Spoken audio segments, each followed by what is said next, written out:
ରଣଜିତ ସାହୁ ଯୁବ ଆଇନଜୀବୀ ସମାଜସେବୀ ନିମାପଡ଼ା। ମୋର ନିମାପଡ଼ା ଠାରୁ ମାଧବ ମନ୍ଦିର ହେଉଛି 4 କିଲୋମିଟର ବାଟ।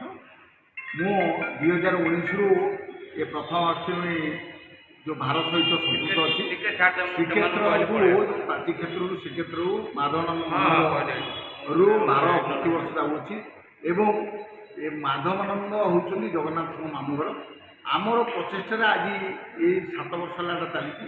ଆଜି ସେଇ ପୋଢୁଆ ଯାତ୍ରା ଯେଉଁ ମାଗାଜିନ୍ ବାହାରିଲା, ତାର ବିଜୟ ଭାଇ ହେଉଛନ୍ତି ତାର ସମ୍ପାଦକ ଏବଂ ତାଙ୍କର ନେତୃତ୍ୱରେ ଏଇ ଯେଉଁ ଆମକୁ ଆଜି ସମ୍ବର୍ଦ୍ଧିତ କରୁছে, ଆମେ ଆଜି ବହୁତ ଗର୍ବିତ ଏବଂ ଜଗନ୍ନାଥଙ୍କର ମାଧବାନନ୍ଦଙ୍କର ଆଶୀର୍ବାଦ ଆମ ଉପରେ ରହୁ।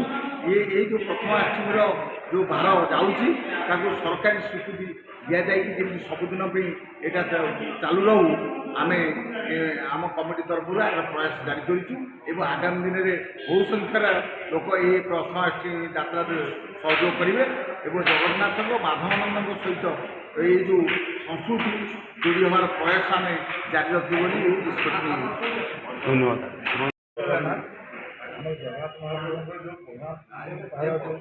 ପ୍ରତିବର୍ଷ ଅଞ୍ଚଳବାସୀ ହିସାବରେ ସବୁ ବର୍ଷ ସେଥିରେ ସାମିଲ ହୋଇଥାଏ ଏବଂ ମୋର ଆଜି ପର୍ଯ୍ୟନ୍ତ ମୁଁ ଚେଷ୍ଟା କରେ ମହାପ୍ରଭୁଙ୍କ କାମରେ ନିଜକୁ ସମର୍ପଣ କରିବା ଏବଂ ତା ସହିତ ମଧ୍ୟ ଗୋଟେ ଗୁରୁ ଦାୟିତ୍ୱ ମଧ୍ୟ ମୋତେ ଦିଆଯାଇଛି ଯେ ମହାପ୍ରଭୁଙ୍କ ସମ୍ପତ୍ତି ଜମିବାଡ଼ି ଗୁଡ଼ାକ ସବୁ ଲୋକମାନଙ୍କ ଜବରଦଖଲରେ ଅଛି, ସେଗୁଡ଼ାକ କେମିତି ହେଉଛି ରକ୍ଷା କରି ଉଦ୍ଧାର କରିବ, ମହାପ୍ରଭୁଙ୍କ ନାଁକୁ ଖେଳିବ, ଯାହାଦ୍ୱାରା କି ମହାପ୍ରଭୁଙ୍କ ନୀତିକାନ୍ତି ହେଇପାରିବ ଆୟରୁ ମହାପ୍ରଭୁଙ୍କର ଦୈନନ୍ଦିନ କାର୍ଯ୍ୟ ଚାଲିପାରିବ।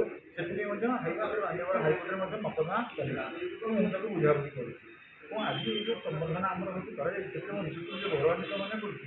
ମୋର ଅଞ୍ଚଳବାସୀ ହିସାବରେ ଯାହା ମହାପ୍ରଭୁଙ୍କ ଆଶୀର୍ବାଦରୁ ସମସ୍ତଙ୍କର ଶୁଭାଶୁଭ ମୋତେ ଏଠି ସମ୍ବୋଧିତ କରାଯାଇଛି, ନିଜକୁ ଗୌରବାନ୍ୱିତ ମନେ କରୁଛି ଏବଂ ମଧ୍ୟ ଆଜି କହୁଛି ମୁଁ ଥିବା କଥା ନିଷ୍ପତ୍ତି ହେବାକୁ ମୁଁ ସବୁ ଚେଷ୍ଟା କରିବି ମହାପ୍ରଭୁଙ୍କ ସମସ୍ତ ସମ୍ପତ୍ତି ଯେମିତି ଉଦ୍ଧାର ହେବ ସେଥିରେ ମୁଁ ହେଉଛି କାମ କରିବି ଏବଂ ଆଗକୁ କେମିତି ଆମର ଏଇ ଯେଉଁ କାର୍ଯ୍ୟଟି ଚାଲିଛି ଏବଂ ଏଇଟାକୁ କେମିତି ଆଗକୁ ବଢ଼େଇ ଦେଇକି ଆହୁରି ତାକୁ ଭଲ ଭାବରେ କରିବୁ ସେଥିପାଇଁ ମଧ୍ୟ ଧ୍ୟାନ ଦେବି ଏବଂ ଯେତେବେଳେ ପାରିବି ମୋର ସମୟ ସୁବିଧା ଦେଖି ଯାହା ମୋର ବଳ ଅନୁସାରେ ମୁଁ ସବୁ ପ୍ରକାର ସହଯୋଗ କରିବି, ନିଜକୁ ନିଜେ ଉତ୍ସର୍ଗୀକୃତ କରିବି।